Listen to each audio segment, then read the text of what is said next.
Et bonjour à toutes, bonjour à tous. Bienvenue dans votre nouvel épisode de The Trick Play. Alors, si vous nous regardez en vidéo, vous voyez nos tronches. Donc, bonjour tout le monde. Donc, petit changement un peu sur nos enregistrements de podcast. Pardon, on va essayer de mettre un petit peu de vidéo cette année pour que, par exemple, si vous regardez sur YouTube, ça soit un petit peu plus sympa pour vous. Mais pour ceux qui nous écoutent, ça ne changera bien évidemment pas grand-chose. Premier épisode preview de la saison 2026. Et aujourd'hui, pardon, vous le voyez peut-être, une ancienne tête est de retour. Salut Valentin, comment vas-tu? Bah, ça va très bien et toi? Je t'ai fait bégayer un peu. Le Ouais, c'est ça, retour justement. est J'ai un peu peur. Ouais. ouais, bah, ça va, content d'être, de retour, pour mettre, certaines choses, en place, que, bah, certaines personnes ont pu voir quand j'ai fait The Process ou quoi, mais, on vous en dira plus, au cours de la saison. Mais ouais, on va faire il y aura un petit peu plus de contenu que d'habitude et des changements qui commencent par celui-là avec, les caméras comme tu l'as dit sur YouTube ou quoi, donc, Puis bon, c'est on est cool. quand même beau, donc autant le montrer aux gens, quoi, quand même. Exactement. Donc aujourd'hui, preview de la saison 2026. Je vais vous présenter un peu le plan qu'on va faire cette saison. On va faire de preview. Alors, on avait fait des par programme, mais ça prenait un temps quand même certain de préparation. Donc, on a un petit peu raccourci et je pense que pareil pour vous, c'est peut-être un petit peu mieux. Donc, on va faire 2 épisodes de preview par conférence du groupe of 4. Donc, 2 previews pour la SEC, 2 previews pour la Big Ten, 2 previews pour la Big 12 et 2 previews pour l'ACC. Et ensuite, on fera une présentation du groupe of 5. Si on a un peu de temps, je vous la promets pas celle-là, mais on va essayer de faire au mieux. Aujourd'hui, donc, on est avec Valentin. Et comme on est avec Val, bien évidemment, on va parler de la SEC, bien évidemment. Donc, je suis là pour, bien sûr, tempérer un peu notre ami Valentin sur la conférence du sud-est des États-Unis. Donc, 2 épisodes de prévus. Le premier, on va faire de façon tout à fait alphabétique. On va faire de Alabama jusqu'à Mississippi State. Et deuxième épisode, on fera de Missouri à Vanderbilt. Voilà. Est-ce que tu as des choses à rajouter, Val, avant qu'on rentre dans le vif du sujet de cette prévue de la saison 2026? Juste, je rajouterais qu'il y aura un petit peu de name dropping parce que maintenant dans le football, il a changé, donc on est obligé de ramener un peu de noms, mais j'essaie de garder quand même que les gros noms, voire ne pas mettre de noms sur les classes de commit et sur le portail des transferts, que les mecs qui ont déjà eu un impact ou qui sont de anciens très gros classés et qui vont avoir un impact dans l'équipe. Donc voilà, il y aura un petit peu de name dropping. J'ai essayé de mettre les principaux acteurs, des équipes. Un peu désolé par rapport à ça, mais bon, bah, on est un petit peu obligé maintenant, vu comment ça se passe avec le portail des transferts. Ouais, parce que bon, voilà, comme vous n'êtes pas sans savoir, mais voilà, les effectifs ont quand même tendance à bouger plus, hein, tu le sais bien, toi. Et, enfin, on le sait tous les deux, hein, Ouais, que voilà, ouais, que c'est un coach qui part ou même pas de coach qui part, enfin, je veux dire, ça veut dire un exode et une arrivée massive de joueurs. Donc voilà, donc, parfois c'est un petit peu dur quand même à suivre tout ça, hein, qu'on soit très clair. Donc voilà, donc ces previews, elles auront en tout cas l'avantage de vous donner un ordre, voilà, des choses un petit peu et quelques jours à suivre, que ce soit du college football mais aussi pour la draft, bien évidemment. Si Val est là, on va en profiter quand même pour parler un petit peu draft. Donc voilà, Val, on commence par quoi alors? Dis-moi tout. bah, écoute, on va commencer par une petite présentation de la saison dernière. Ouais. On va faire un petit point avec Georgia qui avait fini en pole position au niveau du classement, Mhm. qui a été suivi par Ole Miss, bien sûr, qui a fait les demi-finales, au niveau des playoffs, et on s'est fait voler, j'en profite. On s'est fait voler par les arbitres, mais ça, ce n'est qu'un détail, bien sûr. On a eu des petites déceptions encore, bah, point de vue de South Carolina avec un Mhm. quarterback qui a du mal à émerger et on va voir est-ce qu'ils ont réussi à mettre un petit peu des choses en place notamment sur le portail des transferts ou pas. Des équipes comme Florida, dont DJ Lagway devait être le messie, mais ça s'est écroulé Mhm. ou ça finit, dans la fin du tableau. Et est-ce qu'on va avoir, la renaissance d'équipes comme LSU, comme Tennessee ou, par exemple comme Kentucky, puisqu'il y a des changements Le coach, ouais. de coach. Mais voilà, en tout cas, on avait Georgia, Ole Miss et Texas A&M qui ont fait plutôt une bonne saison. Je peux même ajouter Alabama. Et dans les bas-fonds de la SEC, la classique Arkansas, South Carolina, Mississippi State et je vais même rajouter, Auburn et Florida quand même parce que c'est pas des programmes qu'on attend aussi bas. Donc voilà, et la meilleure équipe, de SEC, ça a été Ole Miss juste d'un point de vue, Mhm. de parcours en playoff. Mhm. Voilà. Ok. Alors, Pour cette saison qui arrive, est-ce que tu penses qui sont pour toi les équipes les plus à suivre? Alors, on sait que la SEC, notamment grâce au portail des transferts, etc., bah voilà, il y a quand même beaucoup d'équipes qui sont d'un très haut niveau, hein. Je veux dire, moi, je suis le premier à, Mmh. le premier à reconnaître. Quelles sont pour toi les équipes favorites pour cette saison 2026? Bah, bien sûr, Ole Miss, quand tu fais, demi-finale, au niveau des playoffs et que tu as des départs, mais que ta grosse base, en tout cas tes grosses stars, sont toujours là et je pense notamment à K'Waun Lacy et à Trinidad Chambliss, bah, ça fait partie Mm. des favoris. On a LSU, l'arrivée de Lane Kiffin avec un portail des transferts qui a été, monstrueux, des commits qui ont été monstrueux. Donc, tu peux que les mettre dans le favori quand on voit ce qu'il a fait à Ole Miss. Tu peux pas, voilà, il a fait du bien à notre équipe. Donc, et dans les favoris, tu as bien sûr Georgia, l'indétrônable, hein, et Texas avec Arch Manning, quelques petits transferts comme un Coleman au poste de receveur Mm. qui sera à suivre, Sûr. une connexion qui sera à suivre. Donc, je pense que les gros favoris, c'est ces quatre-là dans la saison. Les effectifs, ils ont des joueurs clés à des postes clés. Il y a eu du très beau travail sur le portail des transferts. Il y a du gros, gros talent et forcément du gros talent, bah, point de vue draft. Donc voilà, pour moi, en tout cas, c'est mon avis, c'est ces 4 Mhm. équipes qui vont se tirer la bourre pour le top de la SEC. Ouais, je suis assez d'accord avec ça. Moi, je mettrais Texas peut-être très clairement favori. Voilà, on fera la preview, mais Mmh. évidemment plus en détail. Je mettrais Texas vraiment un degré peut-être au-dessus des autres, mais derrière, voilà, je pense qu'entre Georgia et LSU, Ole Miss, je vais rajouter Texas A&M peut-être voilà, Ils dans sont juste l'équation. derrière, tu vois? Ouais. Ok, ok. Oklahoma, bien sûr, avec un John Mathieu enfin à 100% de ses capacités. On va voir ce que ça va donner. Alors, tu as l'air moins Ouais, emballé que moi, moi. je suis moins d'accord. Ils ont quand même Mm, perdu, du monde, ils ont pas forcément très bien, mm, remplacé ce monde-là. Je mm. pense que ça reste des mecs dans les outsiders, mais qui ont pas forcément les qualités sur le terrain pour aller, vraiment prendre le top de la SEC. Ok. Est-ce que tu veux qu'on passe directement du coup à la preview d'Arkansas, la première équipe dont on va parler? On Si c'est bon commence pour toi. par Arkansas? Allez. Allez, bah voilà, donc les Razorbacks d'Arkansas, voilà, qui sortent d'une saison, bah, on va le qualifier de galère, hein, pardon, victoires pour 10 défaites la saison dernière, des victoires contre Alabama, A&M, donc une équipe FCS, et contre Arkansas State, donc le rival de la conférence, un de leurs premiers matchs entre les deux programmes, je crois peut-être même le premier, et puis derrière, en fait, 10 défaites de suite. Changement de head coach, bien sûr, arrivée de Ryan Silverfield en provenance de Memphis. Un Mmh. choix que voilà, on avait fait là avec Geoffrey, on avait fait un peu le bulletin de notes sur les changements de head coach. Je n'étais pas hyper fan de ce choix-là. Je trouvais qu'il n'avait pas forcément fait de l'excellent travail du côté de Memphis. Oh. Donc voilà, donc tout à reconstruire du côté de Fayetteville. Comment tu sens, toi, tes Razorbacks cette année, sachant qu'il y a du taf, hein. Il y a eu beaucoup de départs sur le portail des transferts et il y a donc beaucoup de boulot pour reconstruire tout ça, quoi. Ouais, bah, écoute, moi, je commencerai par le fait que je suis assez hypé de l'arrivée de Silverfield. Je trouve que c'était Ok. quand même pas trop mal ce qu'il a fait à Memphis.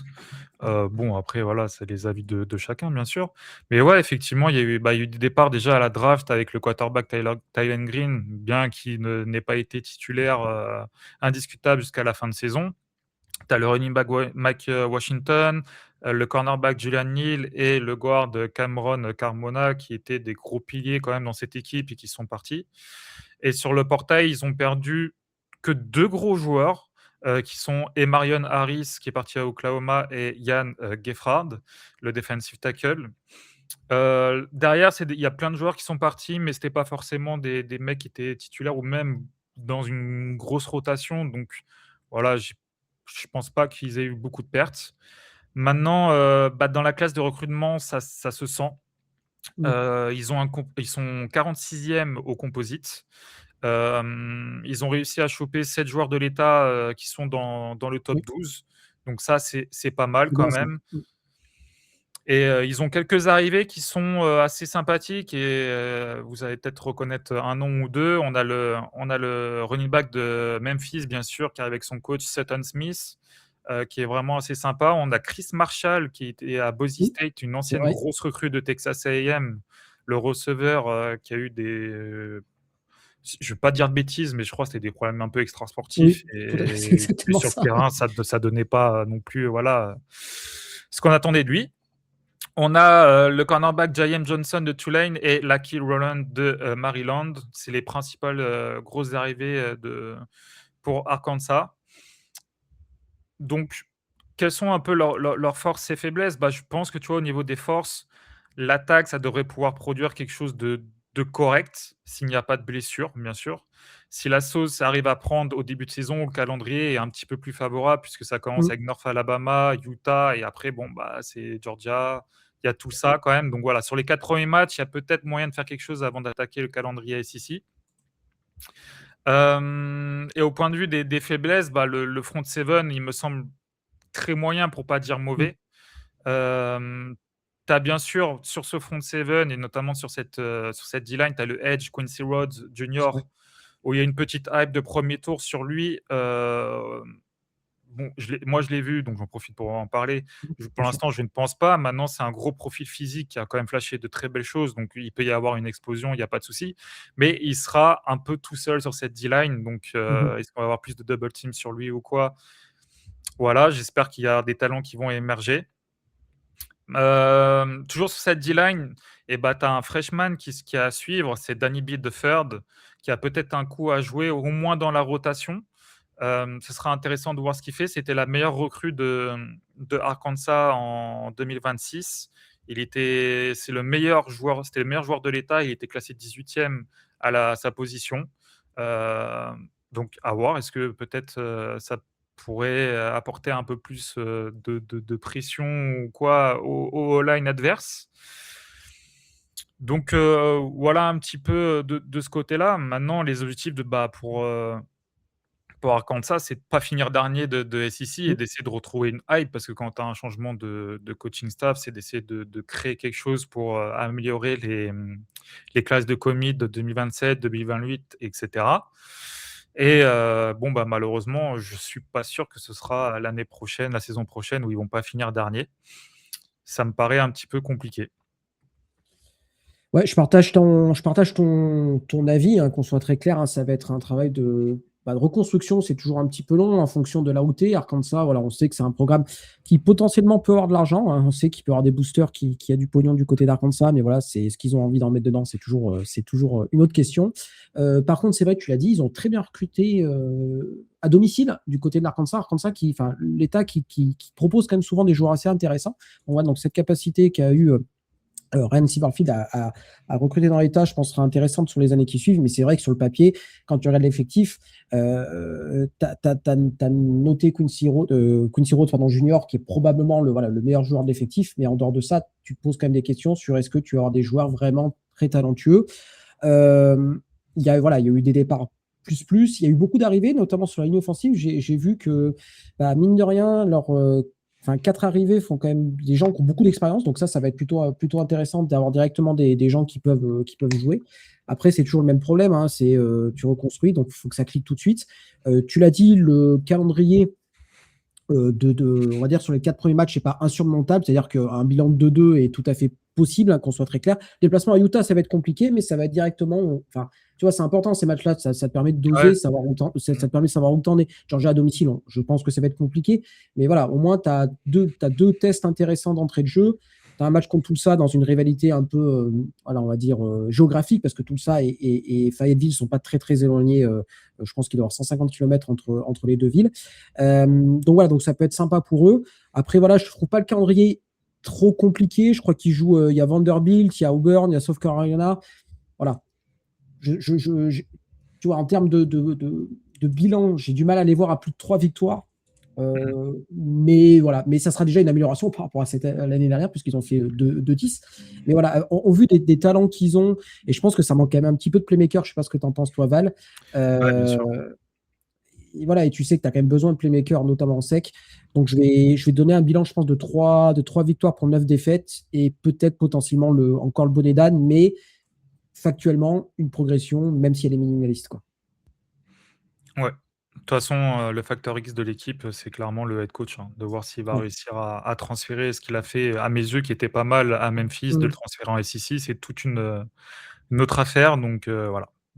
Et ils ont le temps, dans tous les cas, ils ont le temps, ils peuvent que mieux faire. Ils peuvent que mieux faire, mais c'est vrai que voilà, le passage à 9 aussi, match de conférence sec, ça veut dire que le calendrier est quand même plus compliqué, potentiellement plus compliqué qu'avant. Mmh. Donc voilà, donc les victoires sont parfois difficiles à aller chercher.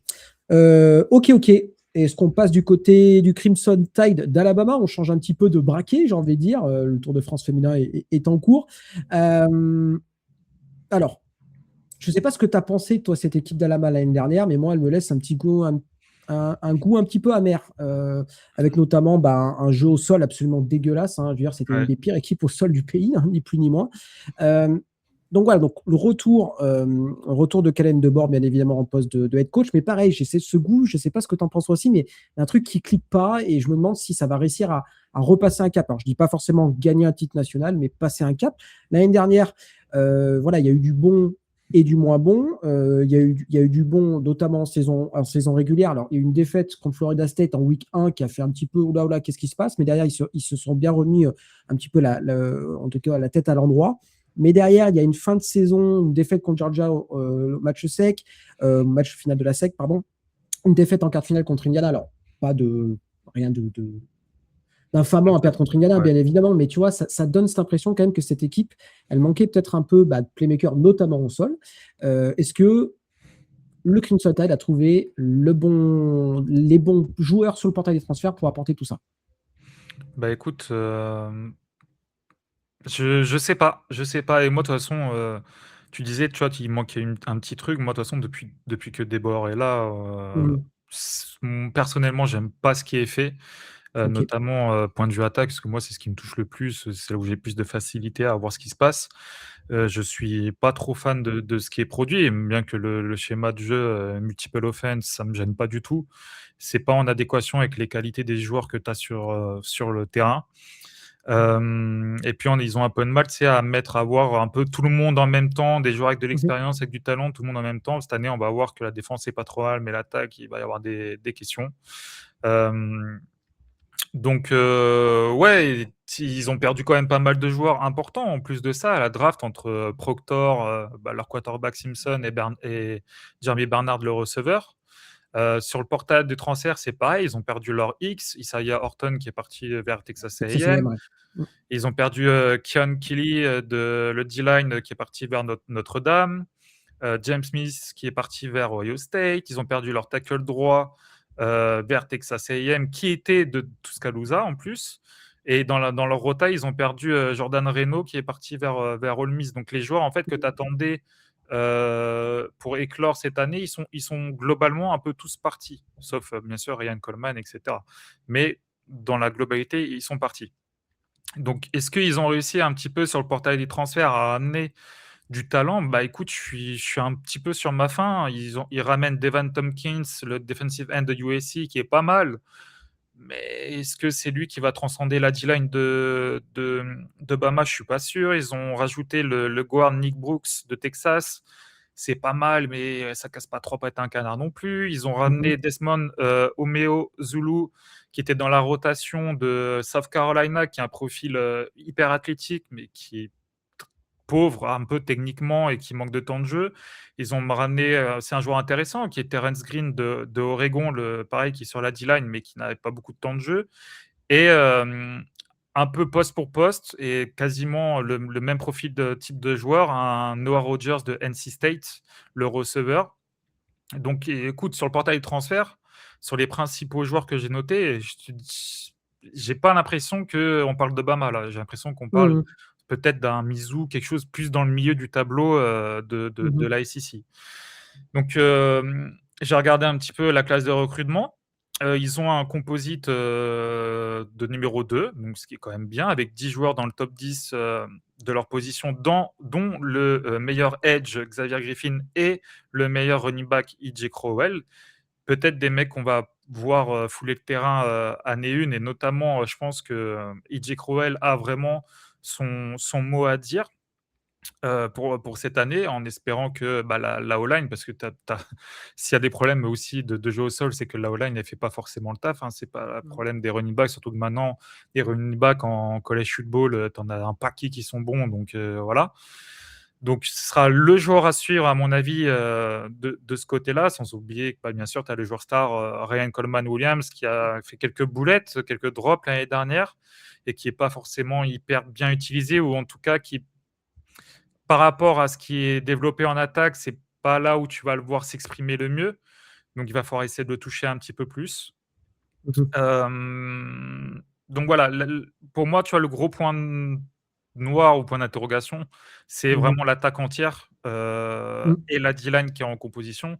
Mais par contre, leur gros point fort, c'est le backfield défensif avec la paire Keon Sabb, Bray Hubbard et la paire Zabian Brown et Dylan Lee, les deux cornerbacks. Là, par contre, c'est quand même assez fort d'un point de vue college football et d'un point de vue NFL. C'est notamment Keon Sabb et Zabian Brown, c'est deux mecs qu'on va en entendre parler pour la prochaine draft. Donc voilà un petit peu l'état de cette équipe. Ouais, Et ouais, vas-y. bah, je partage hein, ton point de vue, c'est-à-dire que en fait, bah, il faut tout reconstruire en attaque, quoi. Donc déjà, tu pars là, et puis à l'heure où on enregistre, on ne sait pas encore qui sera le quarterback titulaire. Est-ce que ça sera Austin Mack? Est-ce que ce sera Keenan Russell? Donc déjà, tu as une incertitude Mm. au poste de quarterback. Et avoir une incertitude au poste de quarterback, c'est quand même... alors, ils sont peut-être tous les deux très bons, hein, je ne dis pas le contraire, mais tu arrives dans une ligue où tu as quand même beaucoup de quarterbacks très très forts. Tu as besoin d'un quarterback fort, même si tu as une bonne défense. Si ton attaque, elle est... De toute façon, c'est ce qui a limité Alabama l'année dernière, le jeu au sol. Même avec un jeu au sol, enfin, je veux dire, avec un jeu au sol moyen, je pense que la saison n'est pas la même. C'est-à-dire que si déjà ton attaque, bah, tu te poses des questions. Moi, enfin, c'est toujours pareil. Hein, Ryan Coleman-Williams, il a fait une saison freshman absolument extraordinaire. L'année dernière, il a complètement disparu. Quelle version on va avoir de lui? Est-ce que c'est la version freshman? Est-ce que c'est la version sophomore?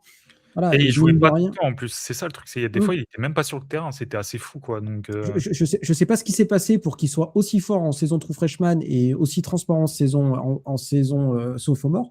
Mais voilà, il faut qu'il. Enfin, de toute façon, Bama a toujours eu des playmakers en attaque. Là, tu te poses quand même des questions. Ça fait 2 saisons que tu peux te poser des questions. Voilà. Mais comme tu dis, il y a peut-être le meilleur backfield de tout le college football entre le. Enfin, euh, le poste de. avec Oregon, je sais pas, mais on va Hmm. dire là comme ça, on va dire top 5, sûr. Ouais. Donc voilà, il y a, voilà, on sait que défensivement, ça devrait tenir le coup, mais est-ce que l'attaque va être capable de soutenir cette défense-là? C'est un petit peu la question. Et voilà, on sait que calendrier sec, bah voilà, c'est compliqué et que si tu es moyen dans un certain comportement du jeu, ça pardonne pas. Et moi, je suis pas hyper emballé par cette équipe-là. Alors, il faut que je me penche sur le. Je vais ouvrir le calendrier en même temps, il faut que je me penche sur le calendrier. Donc, on sait qu'il y a la revanche contre Florida State en semaine 3. Ce match-là, il va être hyper important, hein, qu'on soit très clair. Ils ont perdu là-bas. Là, il faut gagner parce que si tu perds contre les Seminoles, ça le fera mal. Semaine 2, il y a un déplacement à Kentucky, mine de rien, pour commencer déjà semaine 2 un match à 100% sec. Voilà, il y a Georgia, il y a Tennessee, il y a Texas A&M et LSU, et bien sûr, il y a Auburn. Donc voilà, c'est un calendrier qui n'est pas simple. Alors bien évidemment, euh, ils évitent Texas, donc voilà, tant mieux pour eux. Ils évitent l'Oklahoma, donc tant mieux pour eux. Ils évitent Ole Miss, tant mieux. Mais voilà, il y a quand même des gros matchs à jouer et que moi, cette attaque-là contre la défense de Georgia, par exemple, ou la défense de Texas A&M, je ne sais pas trop ce que ça va être capable de faire. Donc je mets vraiment des Ouais. gros. Je sais qu'ils sont classés assez haut un peu partout, mais moi, je suis pas hyper emballé et ça m'étonnerait pas qu'on finisse à une saison à, tu vois, 3 défaites en saison régulière, quoi, et une non-qualification pour College Football Playoff, quoi. C'est possible. En vrai, le facteur X, de toute façon, comme tu l'as dit, Mm. c'est le quarterback. Et j'ai vu beaucoup de bien passer de Keelan Russell. Et Mhm. on ne sait pas, ça se trouve, il va peut-être changer la dynamique de l'attaque totalement. Mais bon, voilà, c'est un point d'interrogation. Et ouais, c'est pas La ligne, super emballant quand même. la ligne est même pas. Il y a beaucoup de changements sur la ligne offensive aussi. Donc, tu vois, tu peux même pas te Mm. reposer sur une ligne qui fonctionne ou tu sais qui fonctionne. Comme tu l'as dit, ils ont perdu beaucoup de monde. Donc là, il y a eu des transferts, il y a des joueurs qui étaient déjà là. Enfin, voilà, il y a une sauce à prendre aussi. Donc, ça sera au coaching staff aussi de faire monter la sauce rapidement. Mais cette attaque, sur le papier, elle est quand même beaucoup moins impressionnante que beaucoup d'attaques de sec. Et donc, forcément, c'est pour ça que tu dis quand même que c'est peut-être un niveau au-dessous de LSU, de Ole Miss ou de Georgia ou de Texas. Mais bon, C'est voilà, après, clair. on peut être bien évidemment surpris, quoi. De toute façon, Donc, maintenant, ouais, avec les nouveaux playoffs, leur objectif, c'est les playoffs, hein, c'est rien d'autre. Ce sera déjà très bien s'ils y arrivent. ouais. On est d'accord. Tu as un petit promo sur le bilan Je de te Bama. Moi, suis. je dirais 9-3. Ok, 9-3 aussi, ça marche. Parce que je pense qu'ils vont battre Florida State, hein, qu'on soit très clair. Mais tu vois, là, je vois bien une défaite contre Georgia, par exemple, même si c'est à Mmh, domicile. Une défaite à LSU, je pense que ça va être compliqué. Et mmh. tu peux rajouter une défaite contre Texas A&M à domicile, parce que pareil, Texas A&M, je pense que ça va être assez chaud à jouer. Voilà pour moi. Ok pour Bama. Ben, on va rester dans l'Alabama. On va passer du côté de Auburn. Auburn, bah voilà, changement de head coach. Mike Golesh, le head coach de South Florida, débarque. Pas les mains vides, et ça, c'est plutôt bien pour Auburn. Mais là, il y a du taf de reconstruction, hein. Je sais pas à quoi ça va ressembler la première saison. Alors, il y a peut-être un peu plus de talent qu'Arkansas, je pense, quand même, très clairement. Mais est-ce qu'il y en aura assez pour gagner et gagner vite en sec? Ça, c'est une autre question. Sachant qu'il y a eu pas mal de départs aussi. Comment tu sens, toi, Auburn, cette année? Écoute, il y a, ça me paraît pas si mal que ça pour une première saison d'un head coach. Alors oui, il y a eu beaucoup de joueurs partis, notamment à la draft, entre Keldrick Faulk, et Kieron Crawford, les 2 edge. Tu as sur la O-line, tu as les 2 guards et le centre qui est parti, plus, Bobby Jamison-Travis, le defensive tackle. Mais tu as quand même une belle base, par exemple, je pense au corps de linebacker. Maintenant, ils ont quand même aussi perdu, au poste de cornerback, un mec comme Jalen Crawford qui est parti vers Ole Miss. Ils ont perdu principalement Cam Coleman, hein, qui est parti à Texas. Ils ont perdu aussi Eric Singleton, donc ils ont perdu 2 mecs quand même assez importants au poste de receveur, en plus de Horatio Fitz qui était dans la rotation, qui est lui aussi parti à Ole Miss. Hem Voilà, il arrive, comme tu l'as dit, il arrive avec des joueurs. Il arrive notamment avec un Byron Brown, avec qui il a fait de très belles choses, le quarterback, qui va avoir son mot à dire, je pense, en SEC. Il a ramené tous ses playmakers de USF. Je ne vous fais pas la liste parce que ça ça fait trop, mais il arrive vraiment avec tous les gros playmakers. Il rajoute un petit, running back de Baylor, pas trop, vraiment pas mal, un Bryson Washington, qui fera une belle paire avec le running back de USF de Davenport.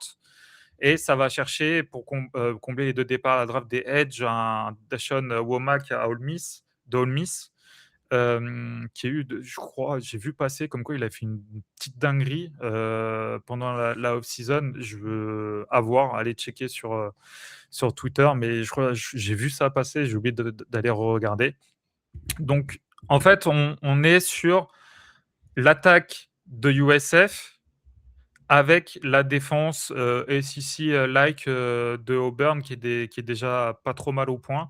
Donc est-ce qu'il va réussir à vraiment faire step up? Parce que bien sûr USF, ce qu'ils ont joué, on est loin des défenses de SEC. Moi, je pense que ça peut être vraiment pas mal et que tu peux relancer un petit train de hype comme ça, hem, notamment avec un calendrier, où ça commence à Baylor, Southern Miss et Mm. Florida, Vanderbilt. Tu peux Mm. aller Tu peux avec, faire un un peu bon. de tu peux arriver à 4-0. En vrai, Mm. tu peux arriver à 4-0.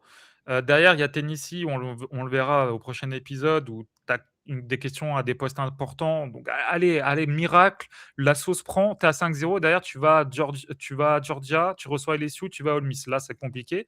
Mais derrière, tu Mm. reçois Arkansas, tu vas à Mississippi State, tu as Samford et Alabama.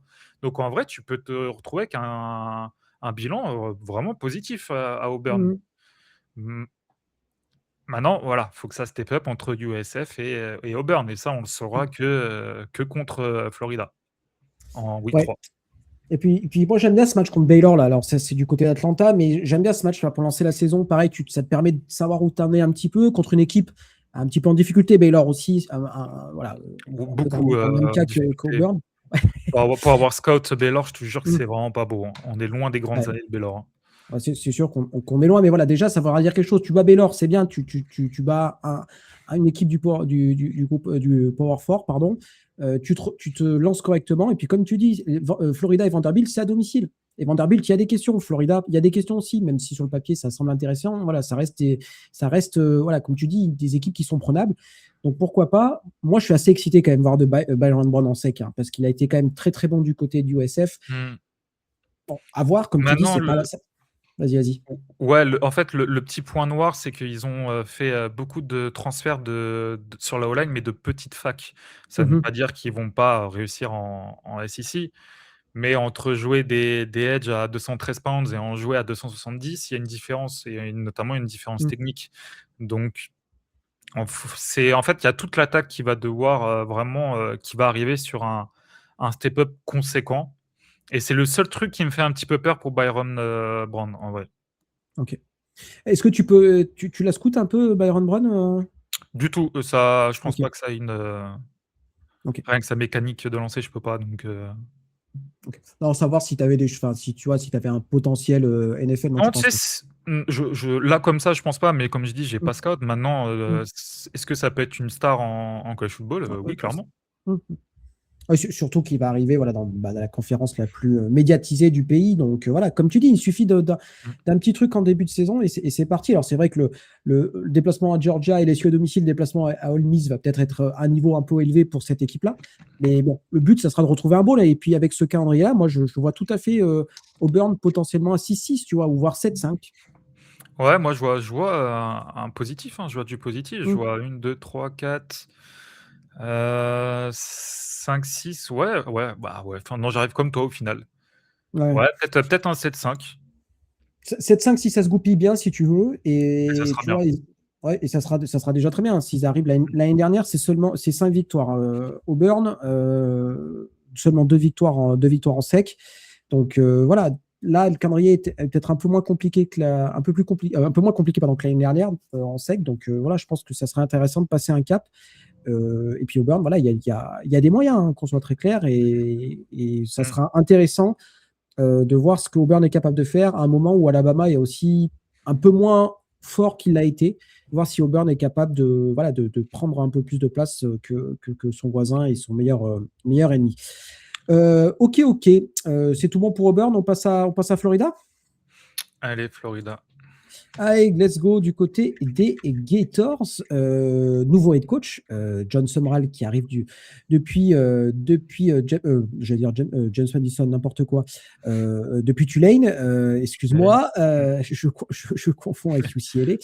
Euh, c'est probablement l'un des embauches que j'ai préféré sur l'intersaison. Voilà. On sait que Florida, c'est un peu un sleeping giant, hein. Ça va bien, au bout d'un moment, ils vont bien réussir ça va bien réussir à cliquer. Tu es dans un état où voilà, as des recrues partout, tu es une brand hyper importante dans le monde du college football. Voilà. Au bout d'un moment, ils vont bien trouver un entraîneur qui fait cliquer tout ça dans le côté positif. Je pense que John Sumrall peut être ce gars-là. Et pour une Ouais. première saison, c'est déjà quand même très intéressant l'effectif qu'il a, non?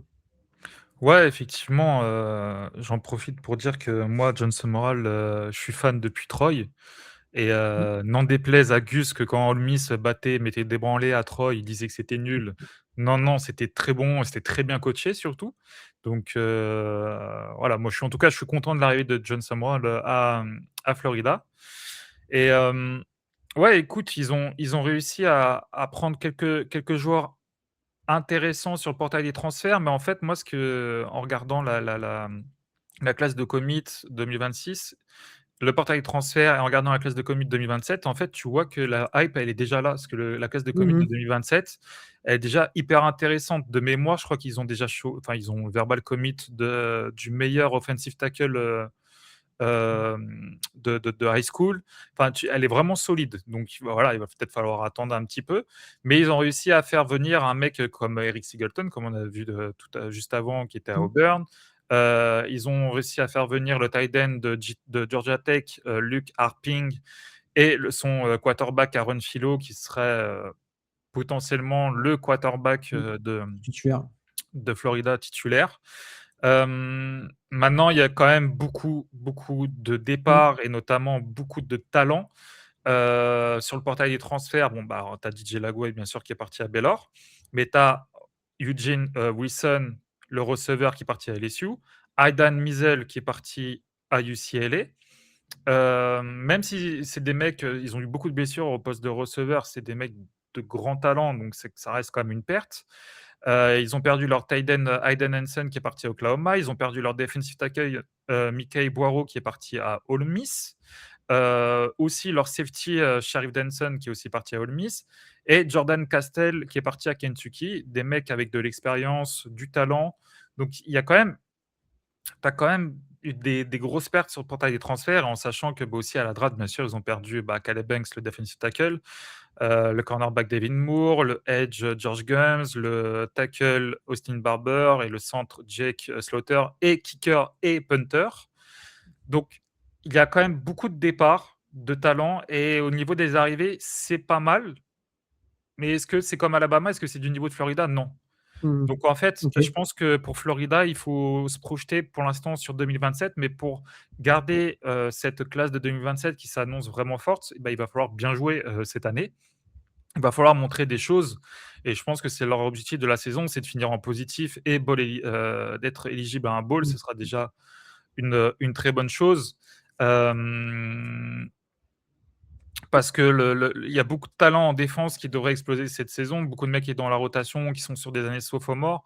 Mais l'attaque aérienne, en tout cas, elle est talentueuse, mais elle est Mmh. jeune et très, très peu Mmh. d'expérience, surtout en tant que les mecs en tant que freshman et surtout, tu as la question d'Aaron Philo. Est-ce que c'est vraiment lui qui Mmh. va starter? Est-ce qu'il a le niveau ou pas? Ça, on n'en sait rien puisqu'il ne jouait pas à Georgia Tech.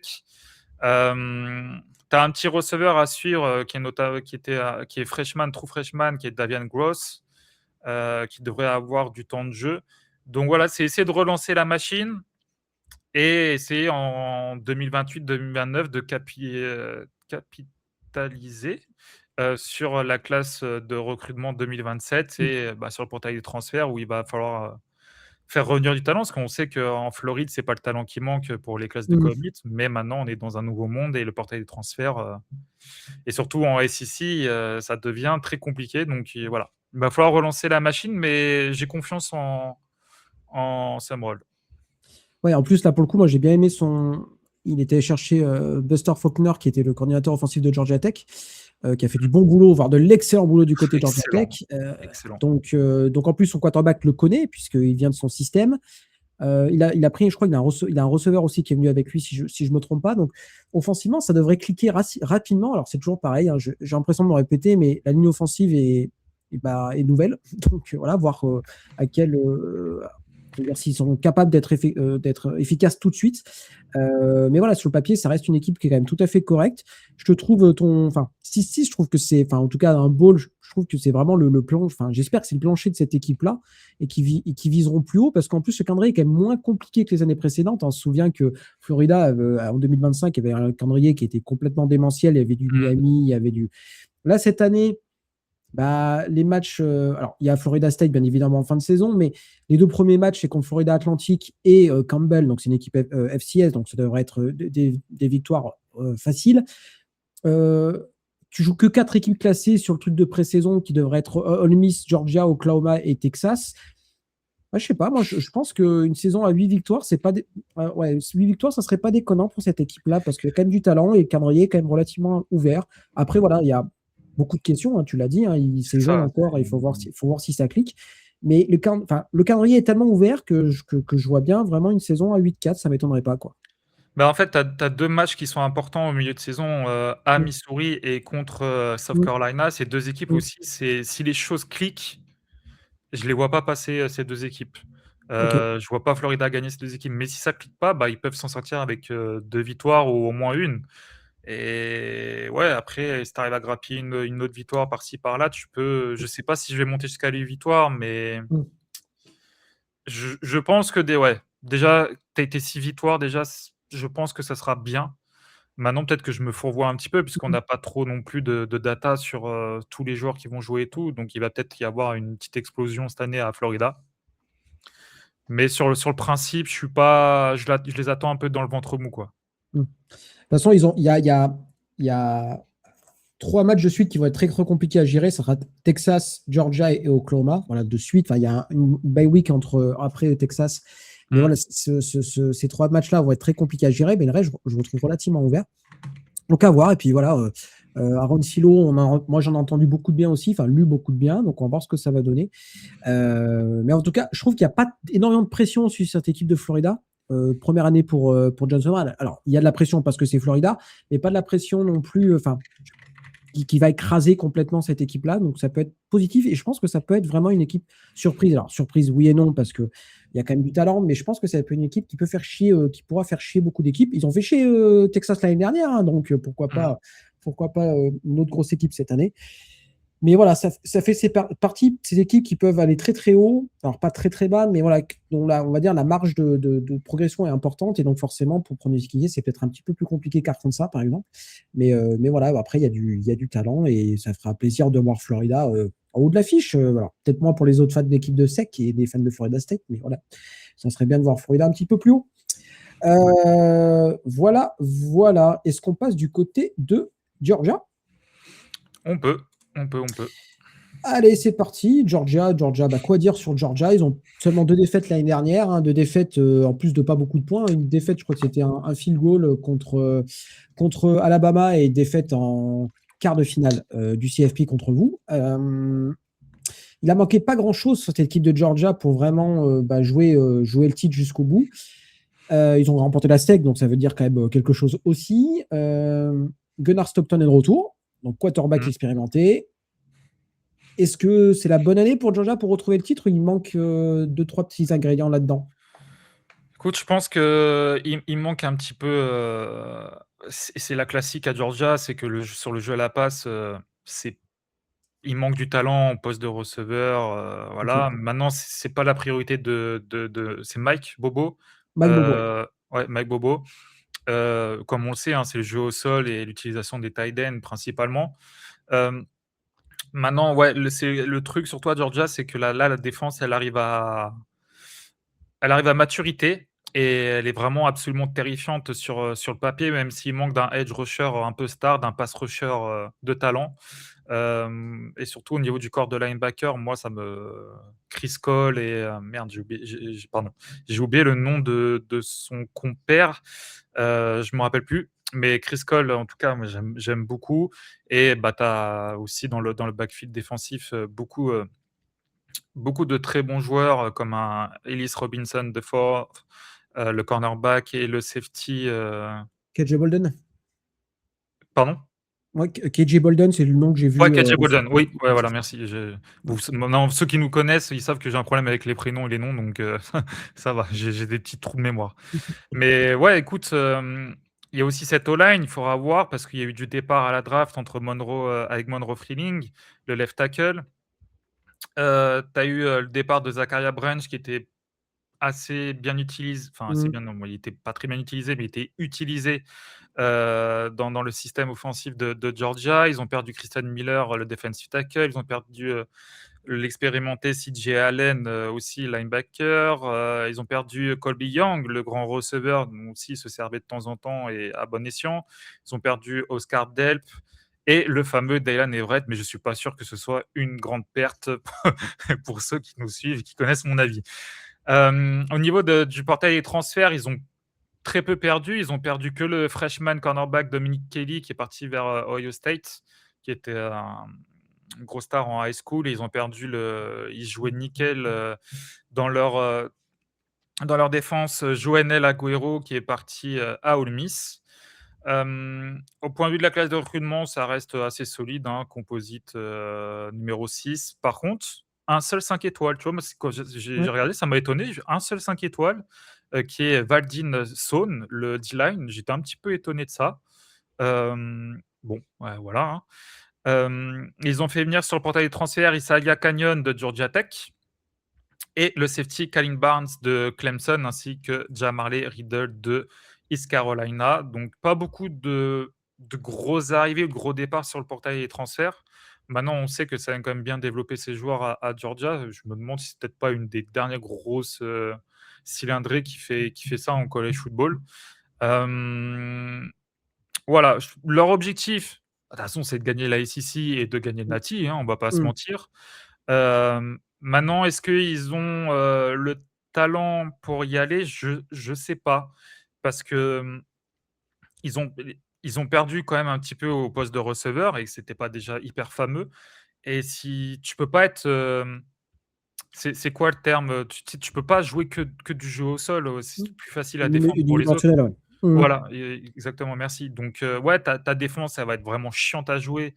Ça va être un bourbier, elle va créer des turnovers et tout, mais il faut que ton attaque, il faut essayer de développer un peu plus. et le quarterback, faut qu'il step up, mais il faut lui donner des armes et sur le papier, les armes, il les a pas forcément. Donc ça reste Georgia, ça reste un prétendant très sérieux au titre de la SEC.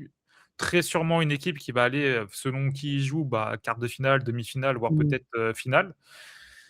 Mais à chaque fois, je me dirais: «Ouais, il manque un truc». Mmh. Il va manquer quelque chose, pour, battre Ohio State, pour battre, Oregon et voilà, il va Mmh. manquer je pense que ce jeu à la passe, Mmh. il va falloir qu'il le développe dans les années prochaines parce que tu es Georgia, tu peux pas, tu es obligé de faire quelque Mmh. chose. C'est pas possible. De toute façon, je pense que Georgia fait partie un peu de ces équipes qui avec l'arrivée de la Nile, ont perdu parce qu'en fait, tu as quand même moins de profondeur. Même si tu as enfin, tu vois, as des bons joueurs, mais tu as quand même moins de profondeur que, par exemple, en 2020 ou 2021, c'était un délire, l'équipe de Georgia. Euh, Là, tu vois, enfin, faut pas trop de blessés non plus. L'année Mmh. dernière, la défense était très bonne, mais paradoxalement, je crois qu'ils ont fait que 20 sacs l'année dernière ou un truc comme ça, ce qui est quand même honteux, enfin honteux entre guillemets, pour une Oui, non, mais équipe aussi. Voilà, c'est ce que je te dis, il il y a des manque un choses. pass rusher de talent, quoi. Mm.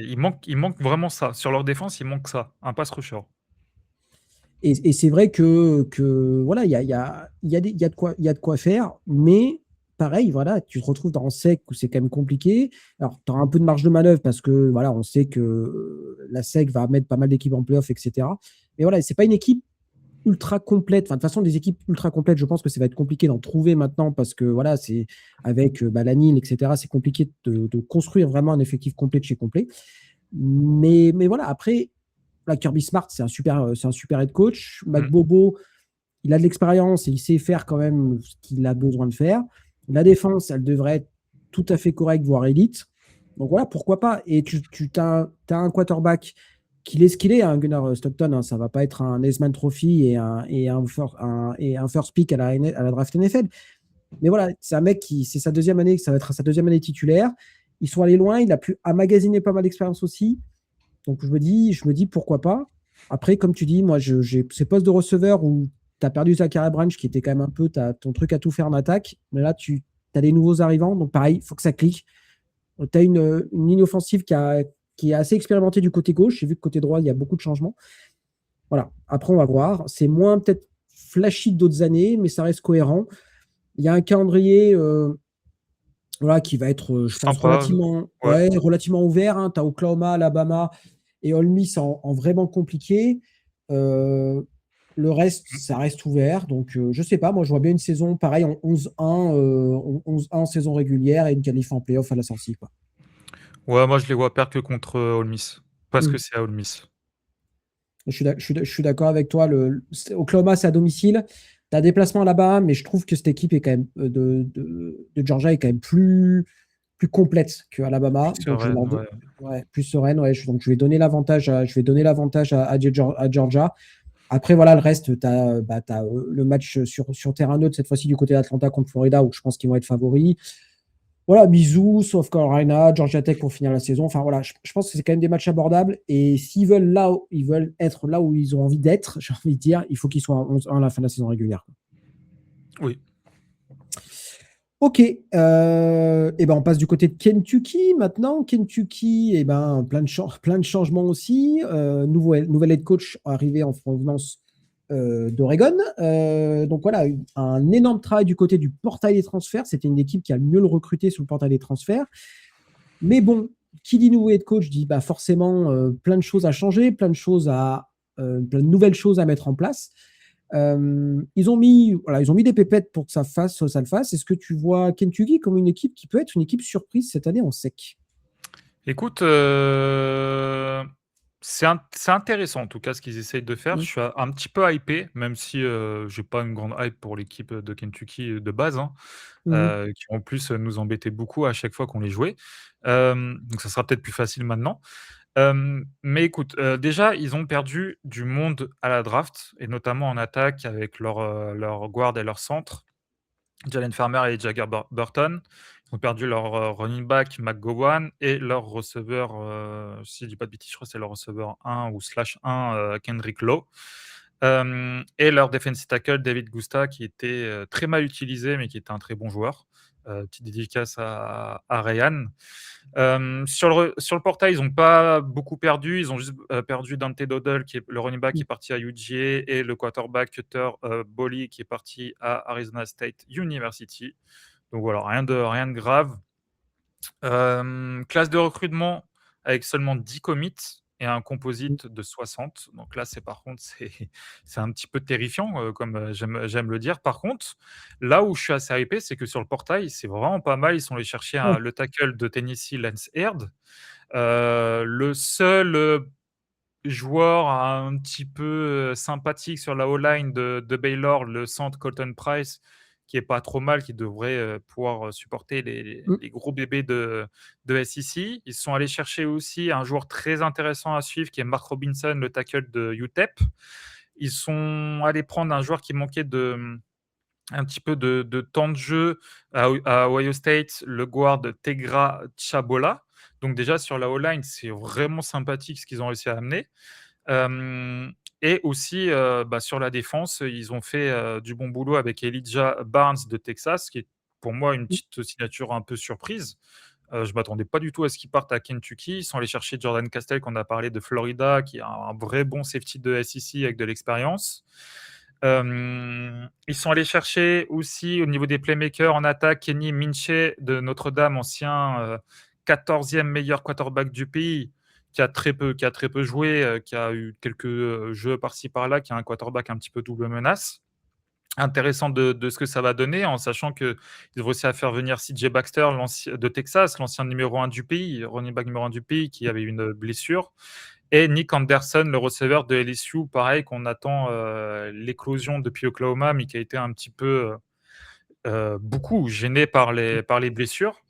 Donc, en fait, tu as des petits Kenny Minchey, CJ Baxter, la O-line, tu as des points, vraiment, tu te dis, putain, si ça clique, il n'y a pas de blessure ou quoi, c'est pas mal. Donc, moi, je vois un gros point fort sur le jeu au sol avec un quarterback qui peut courir. La défense, elle devrait pas être dégueu. Il y a beaucoup de retours de titulaires, des ajouts intéressants. Et en fait, j'ai pas réussi à sortir de grosses faiblesses de cette équipe, quoi. Donc, s'il n'y a pas de blessure, que tout se passe bien, bah écoute, ma foi, ça devrait être assez sympa. Tu as un petit freshman à suivre qui est Kenny Darby, le receveur, qui pourrait faire son trou. Voilà, c'est un peu comme Florida. C'est quand vous regardez la classe de commit de 2027, elle est sympathique et en fait, il faut recréer de la hype pour garder cette classe de 2027. C'est pour construire là-dessus.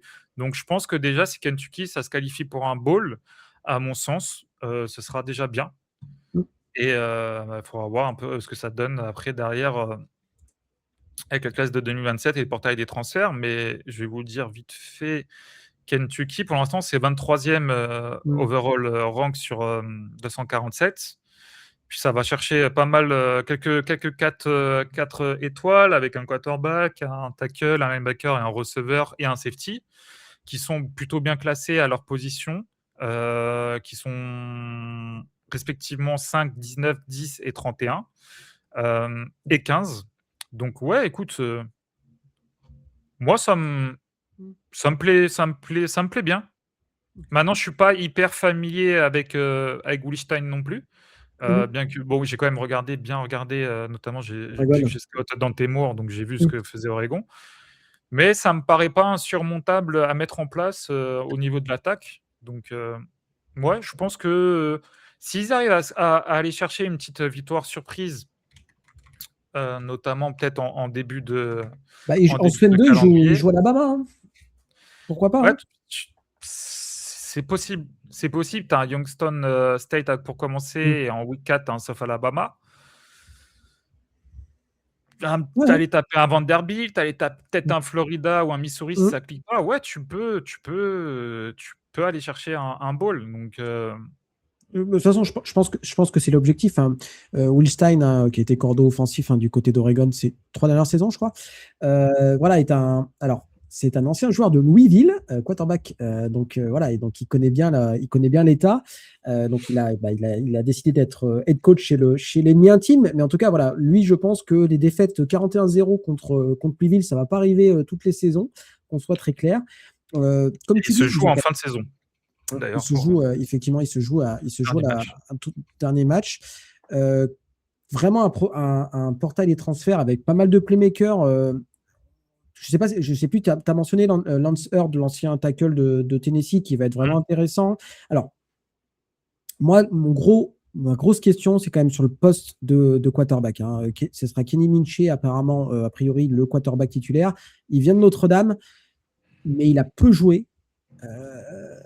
Donc, voilà, incertitude au poste de quarterback, incertitude pour le résultat de la saison, en tout cas à mes yeux. Mais il y a quand même pas mal de bonnes vibes, comme tu dis. Il y a eu des recrutements intéressants. Voilà. Après, il faut que ça clique rapidement, comme d'habitude.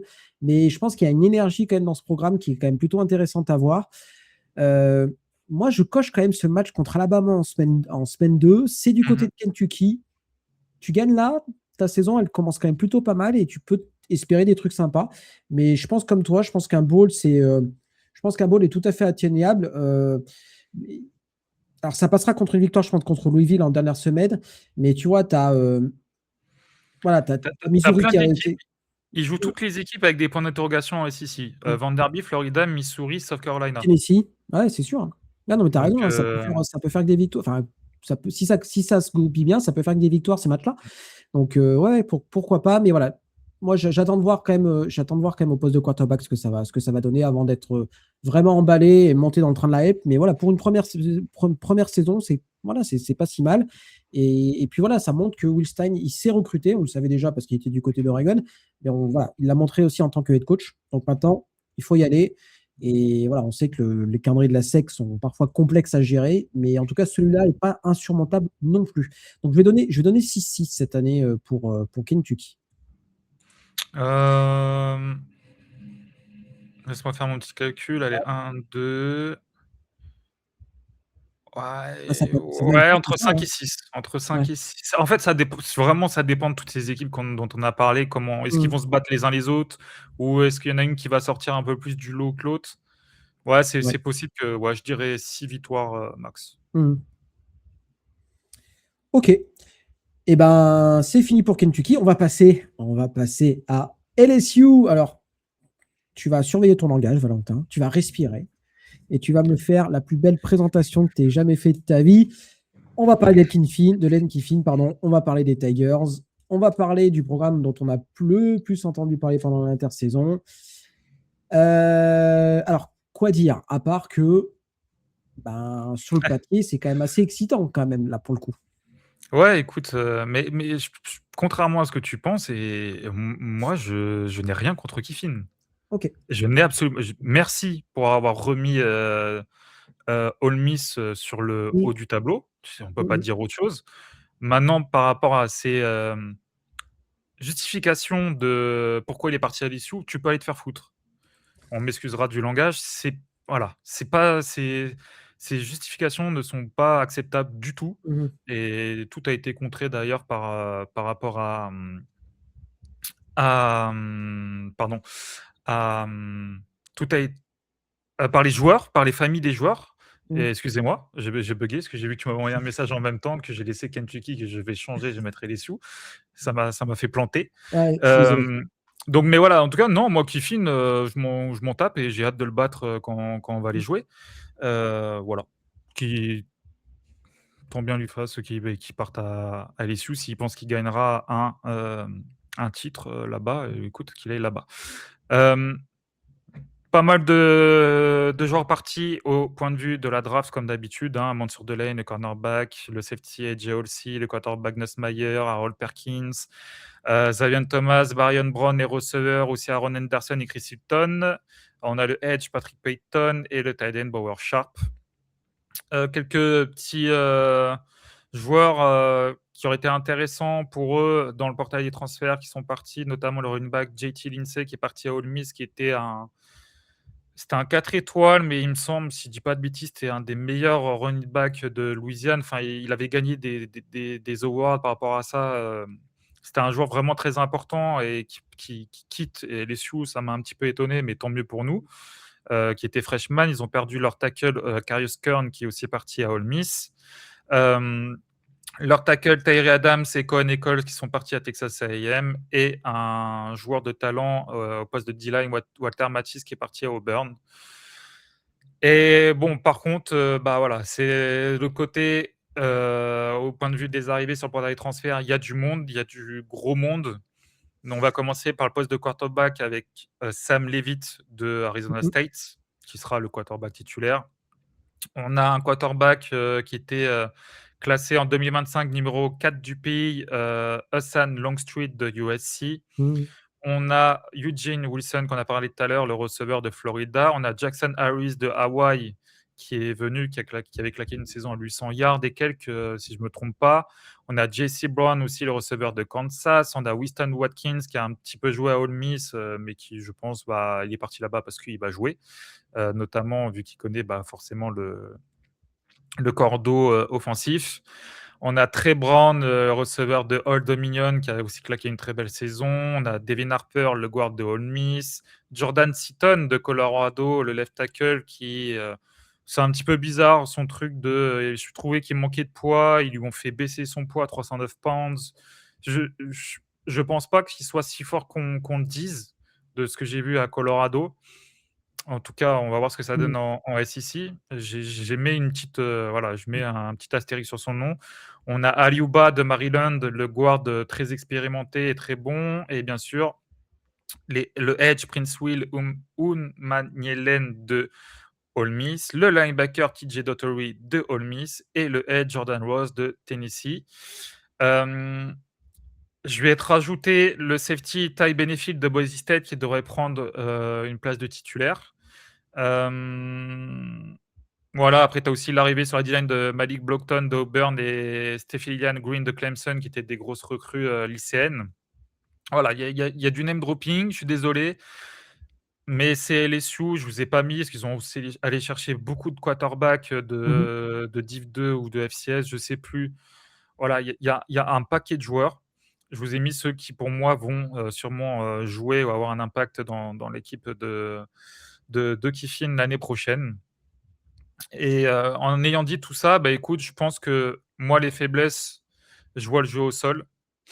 Hem, je pense je pense que ce sera un problème déjà d'un point de vue de la O-line et de point de vue, un petit peu des running backs qui sont pas mauvais, mais qui sont pas du talent qu'on a pu avoir à Ole Miss ces dernières saisons, avec du Quinshon Jenkins, du K'Wan Lacy, ce genre de mecs-là et notamment aussi dans la rotation.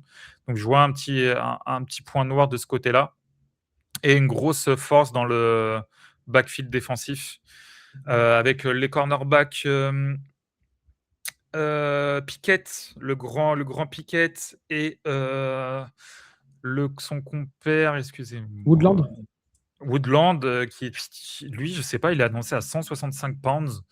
Mhm. Je sais pas pourquoi et quand je les scout et tout, j'ai du mal à me faire un avis sur son poids, mais en tout cas, c'est un sacré joueur.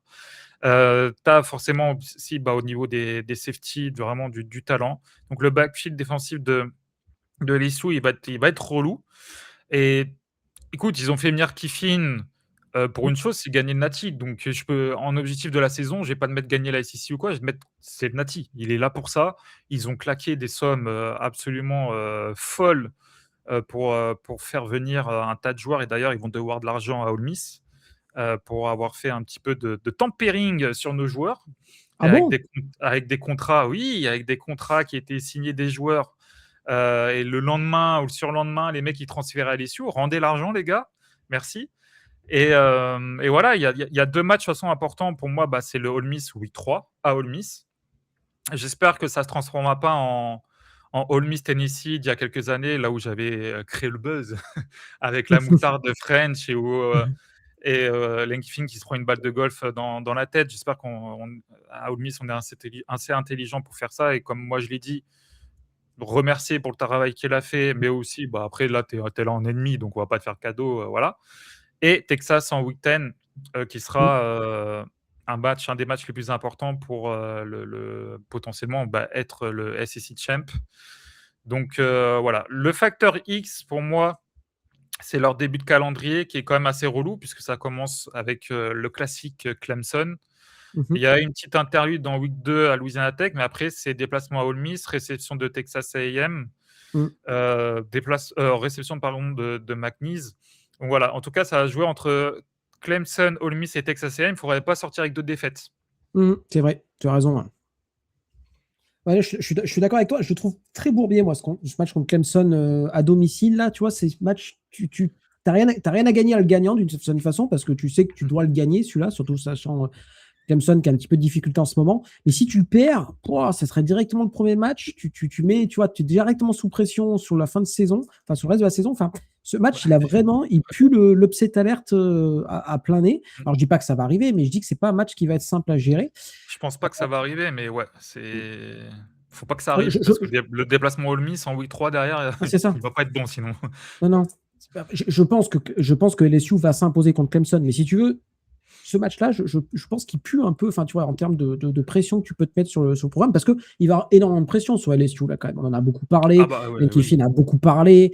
Bref, voilà, il a fait sa diva pour choisir s'il devait rester, partir, etc., etc. Enfin, il a bien monopolisé l'attention de tout le monde pendant des jours et des jours. Mais après, voilà, voilà, c'est un sacré recruteur. Alors, voilà, LSU a fait en sorte d'avoir du talent, ça c'est sûr. Mais moi, je mets quand même, je vais nuancer un peu tout ça. Moi, ce qui me fait peur, c'est les blessures. Sam Leavitt, il sort d'une saison où il a fini blessé. Il s'est blessé quasiment toutes les saisons auxquelles il a joué. Alors, Lane Kiffin a vraiment bien recruté, notamment au poste de quarterback. Il a une QB room qui est infinie ou pas loin, Mmh. avec pas mal de gens de talent. Enfin, donc voilà, donc ça, de ce côté-là, c'est plutôt bien. À suivre Landon Clark, l'ancien quarterback de Elon en FCS, qui a été plutôt sympa à avoir joué Mmh. l'année dernière. Voilà, je dis pas qu'il va jouer, mais voilà, je dis en cas de blessure, il y a de quoi faire, donc il n'y a pas de souci. Mais voilà, il Ça y a peut quand faire même. une Trinidad Chamblis, hein. Oui, tout à fait. Je suis tout à fait Notamment d'accord avec toi. dans le système du cordeau off Mm. que j'aime tant, dont j'ai oublié son nom. Charlie Weiss. Charlie Weiss, voilà. En fait, tu peux mettre ça en place très facilement. Donc, Mm. voilà, le mec d'Elon, il pourra rentrer dans ce système assez facilement. C'est vraiment pas compliqué à mettre en place. Et puis en fait, du coup, si tu veux, LSU va avoir une pancarte cette année. Déjà, il y a la pancarte à Ole Miss, forcément, en week 3, mais je pense que beaucoup d'équipes vont vouloir faire fermer sa gueule à Lane Kiffin, je pense. Oui. Et tu vois, et le Lane Kiffin sympa d'Ole Miss, il a relaissé la place au Lane Kiffin insupportable de ses premières années en tant que head coach de Tennessee, des Riders, de USC, cette espèce de Ah, Nepo baby insupportable, quoi. Et là, il est de retour un peu. Et je pense que voilà, LSU, il s'est beaucoup de gens flingué son vont image. taper. Oui, oui, c'est ça. Mais je suis d'accord avec toi. Alors qu'il avait redoré au fil du temps en tant que cordon offensif du côté de Bama, à Florida, Florida Atlantique, etc., etc. Euh, Là, pour le coup, j'ai un peu du mal à le soutenir et à lui trouver des circonstances atténuantes. Mais voilà, après, sur le papier, il y a une équipe qui est hyper talentueuse. Comme toi, je ne suis pas hyper fan de la running back room. Je pense que ça manque peut-être un peu de talent à voir. Après, voilà, il y a quand même des playmakers. Il y a Whitwicks, bien évidemment, le linebacker, mais qui a fini la saison blessé aussi. Donc, tu vois, Mmh. il y a quand même quelques points par-ci, par-là où tu dis, si ça tourne mal, ça peut partir en autre boudin. Et comme tu dis, ce début de calendrier qui est vraiment pas simple, tu peux basculer à 2-2, quoi. Et à 2-2, ben voilà, t'as pas les mêmes ambitions qu'en début d'année. Et ça te laisse plus de marge de manœuvre, sachant qu'il te reste Alabama à jouer en fin de saison, Texas à jouer en fin de saison. Voilà, je trouve que c'est compliqué à pronostiquer ce LSU-là, mais tout autre résultat qu'une qualification au CFP, ça sera une énorme déception hein, pour les Tigers, qu'on soit très clair. Et ouais, exactement. Et puis maintenant, je pense qu'il faut utiliser un terme, c'est qu'on est presque sur une équipe de mercenaires à LSU, hein. C'est des mecs qui viennent très clairement pour l'oseille, parce que quand tu dis, tout à l'heure, tu as dit, c'est un très bon recruteur. Ben écoute, pour l'instant, Mmh, à Ole Miss, en 2027, on fait mieux que ce qu'on a fait mmh. en C'est vrai que tu me l'as plein de déjà saisons dit, ça, avec Lane effectivement. Kiffin. Mmh. Donc, je dis pas que c'est un mauvais recruteur, loin de là, genre vraiment qu'on me dise pas ce que j'ai pas dit. Fasse pas dire que j'ai ce que j'ai pas dit. Mais on est sur une équipe de mercenaires, on n'est pas sur des gens qui vont jouer pour le maillot, enfin en tout cas pour la Louisiane, pour LSU, pour ce que ça représente dans le college football. Faut que ça prenne quand même.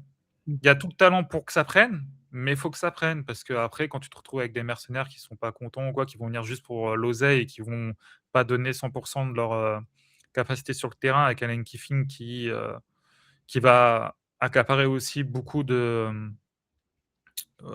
D'attention, de quoi, et sur la de ouais, pression. voilà. pression médiatique, quoi, c'est sûr. médiatique, voilà, je pense que ça va le faire. Mmh. Il y a tellement d'oseille, je pense qu'ils vont prendre un Nati. Maintenant, ce que j'ai dit à Ariane, je fais p le jour où ça se casse la gueule, bonne chance. Mmh mh. Ça sera pas Tennessee, ça sera pas Ole Miss, hein. Ça sera 1000 fois pire que ça. Ah oui, c'est sûr, parce que LSU, voilà, la pression est hyper importante et quand tu arrives comme ça, tu as une pression encore plus importante. Donc, ça passe ou ça casse. Ça passe, ça veut dire titre national entre aujourd'hui et la fin de son contrat.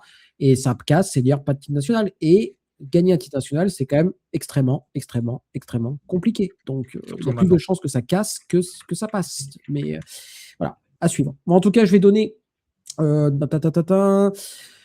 Je vois une défaite du côté d'Ole Miss, une défaite du côté contre Texas. Je vois un bilan. Allez, je vais donner 10-2. Je vais donner 10-2 sur la saison. Mais ça ne m'étonnerait pas qu'on soit à 8-4 ou 9-3, tu vois. Mais je vais donner 10-2 pour les Tigers. Moi, je vois un 9-3 parce que je pense qu'il va y avoir une autre surprise. Je Ok. pense pas que ce soit Clemson, j'ai pas encore regardé l'état de l'équipe, de Clemson, mais Mm, là, comme ça, je pense pas que ce soit eux. Malgré que ce soit une week 1, ça peut arriver, mais ouais, effectivement, Ole Miss, Texas. Mais je pense qu'il va y avoir une petite surprise avec un Bourbier, mm.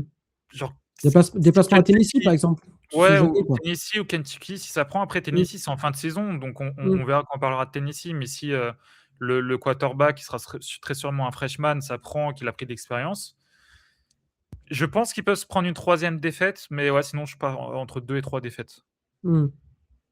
et donc On pas est de d'accord. SEC champ.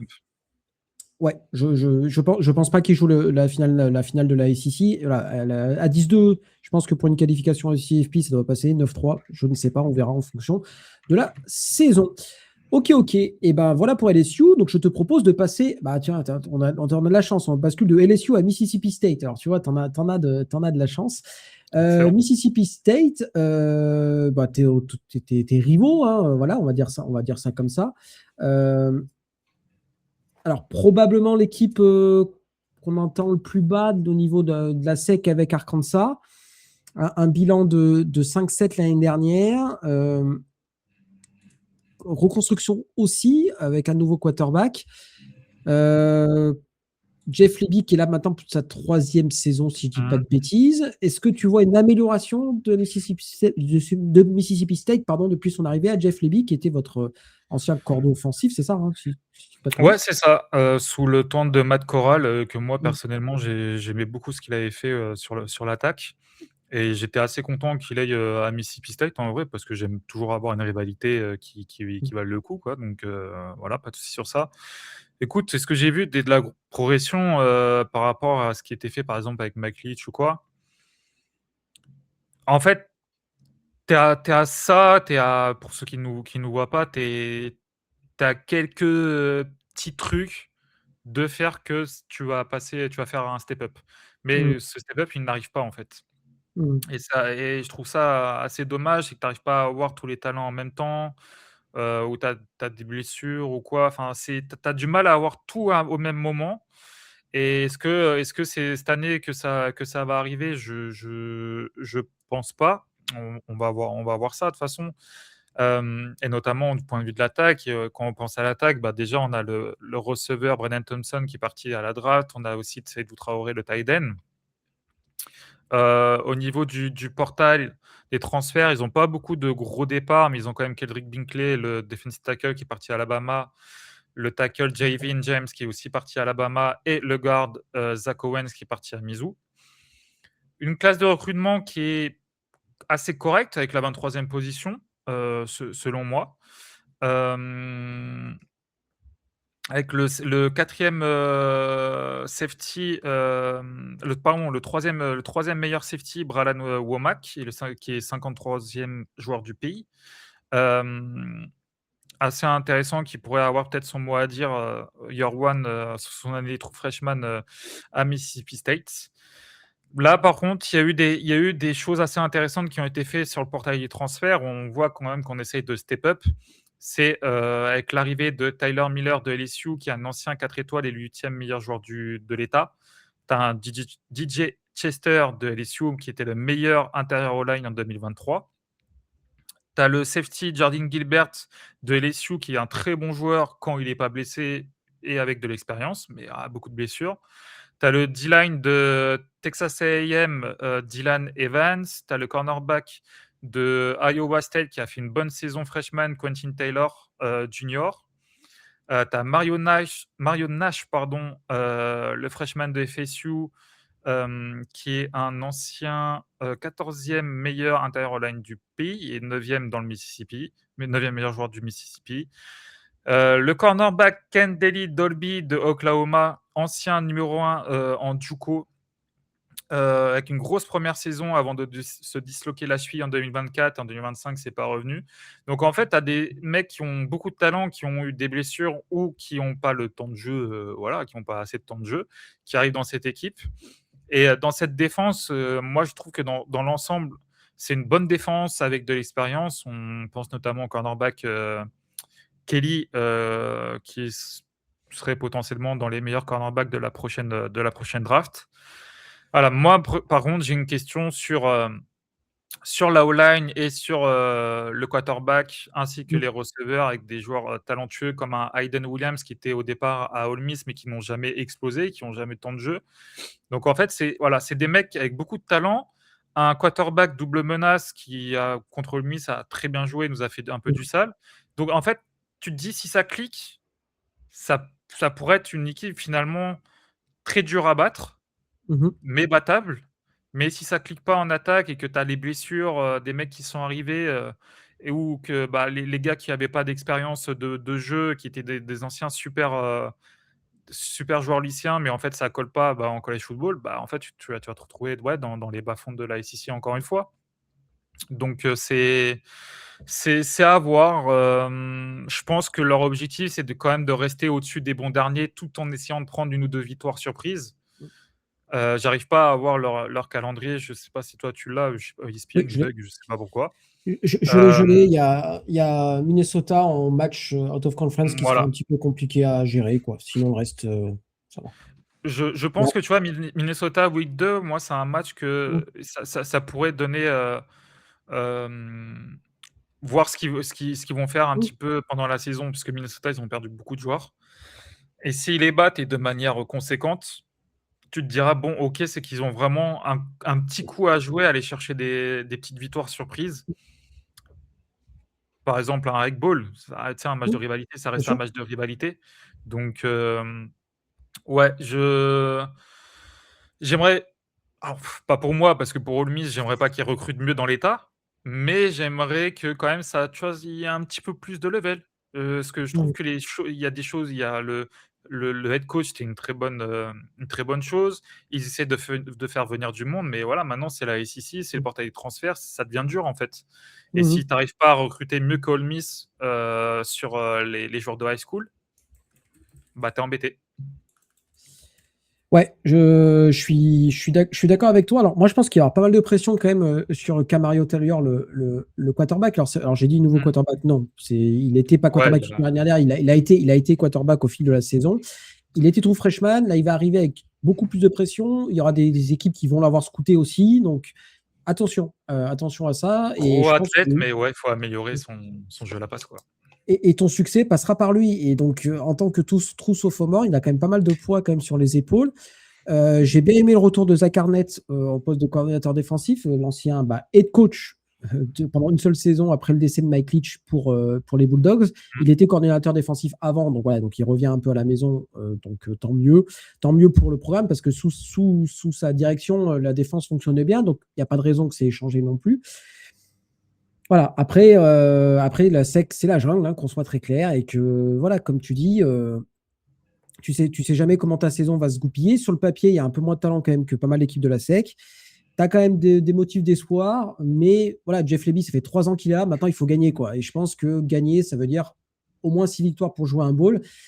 Mais est-ce que tu vois 6 victoires dans ce calendrier-là, sachant que tu as Alabama, tu as LSU, tu as Oklahoma, tu as Vanderbilt, tu as Ole Miss, donc déjà tu as 5 matchs qui sont quand même très très très très compliqués.